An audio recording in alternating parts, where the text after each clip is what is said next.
eh bien, le prophète sallallahu alayhi wa sallam est reparti à Badr. Et il a rencontré ici des personnes qui étaient décédées. D'accord, lors de la bataille, il y a eu des pertes du côté des musulmans, du côté des Quraysh, des Qurayshites, des Mécois. Et le prophète sallallahu alayhi wa sallam, comme il est relaté dans Sahih al-Bukhari, s'est adressé aux morts. Et il leur a dit, alayhi salatu wassalam, dans le sens, si vous aviez obéi à Allah, tabaraka wa ta'ala, eh bien, vous auriez été réjouis. Et il dit, nous, on a trouvé ce que Allah, tabaraka wa ta'ala, nous a promis. Est-ce que vous avez trouvé ce que Allah, tabaraka wa ta'ala, vous a promis?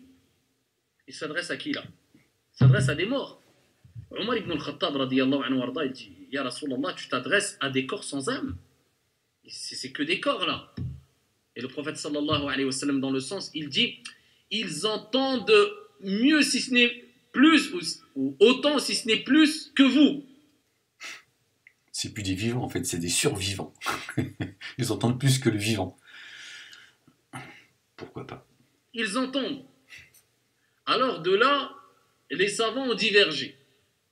Parmi les textes qui ont provoqué la divergence des savants, ce qui n'est pas faux dans l'absolu, en réalité, tu vois. Mais non,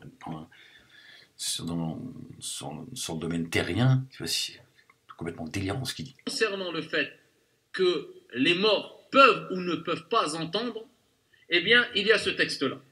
Alors, certains savants, et ce n'est pas la majorité, et parmi eux, Ibn Qayyim, rahmatullahi alayhi, d'autres, ils disent que les morts entendent les vivants. Ils peuvent entendre les vivants. Ils ont utilisé ce texte-là, et ils ont utilisé d'autres textes, comme dans le hadith rapporté par Al-Bukhari ou Muslim fi Sahihayn, où le prophète sallallahu alayhi wa sallam a dit que les morts, quand ils sont enterrés, après l'enterrement, eh bien, ils entendent le bruit des souliers des personnes qui rebroussent chemin. Entre parenthèses, les hommes, puisque les femmes sont interdites d'aller au cimetière. Elles ne seraient pas assez responsables, ça risque de se tirer les cheveux, de crier, de faire des you-you, voire se retrouver en culotte, à déchirer ses affaires. Donc elles sont interdites de cimetière. Enfin bref. Donc il y a aussi Dieu, Rachou, qui s'exprime. Hein, on va voir après, Inch'Allah, ce que Dieu dit. Hein, tu vas voir que ça va être efficace. Quand on a fini d'enterrer le mort, quand les personnes partent, eh bien, les personnes enterrées entendent le bruit des souliers, des chaussures ou des pas des personnes qui rebroussent chemin. Ils ont dit ça, c'est une deuxième preuve. Parmi les preuves aussi, il y a le hadith où le prophète... C'est une deuxième preuve que le fait que le mort entende les souliers de ceux qui rebroussent chemin. Mais je veux dire, t'as passé une nuit avec un mort, t'as vu ce qui se passait, je veux dire, voilà, il te dit c'est une preuve. Et je veux dire, de quoi tu parles en fait? Sallallahu alayhi wa sallam fi sahih a recommandé de passer le salam quand on visite un mort. Ou quand on... Commencer à saluer les vivants, déjà, ça sera une bonne chose. Va dans un cimetière musulman, on dit Assalamu alaykum. Par le fantôme. Etc. Il y a une dua spécifique. Là, par contre, ils croient en l'invisible. Tiens.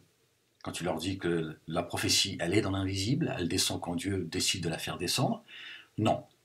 Alors, les rokas, tu vois, les salam alek, tu vois, dans les cimetières, tu parles tout seul, en fait. Tiens, ça, par contre, ils y croient. Pour les morts. Donc, on dit que la paix soit sur vous. Eh bien, certains savants ont dit, si le prophète sallallahu alayhi wa sallam a dit de passer le salam, c'est que automatiquement on en déduit qu'ils entendent le salam et qu'ils vont répondre au salam, car cela relève de la sunna de répondre au salam et de manière générale, raddu salam wajib. Ouais, mais est-ce que Mohammed alayhi salam a foulé cette terre? C'est ça toute la question d'aujourd'hui. Hein, la décision de Dieu est arrivée. D'accord? Donc la question c'est, Mohammed a-t-il foulé cette terre? C'est ça, donc à quel moment il a salué les tombes? Le fait de passer le salam, c'est une sunna recommandée, mais répondre au salam, c'est obligatoire. Donc ils disent, et d'autres textes, ils utilisent cela pour dire que les morts peuvent entendre les vivants, et de plus, alors dans certaines situations, comme par exemple quand tu visites un cimetière ou une tombe, le mort peut t'entendre. Et aussi, certains savants ont été jusqu'à dire, comme As-Suyuti et d'autres... Ça fait mal à la tête, hein. Ils te font mal au crâne avec leurs histoires de... Ils ont rapporté des hadiths pour dire que non seulement le mort peut entendre les vivants, mais en plus de cela...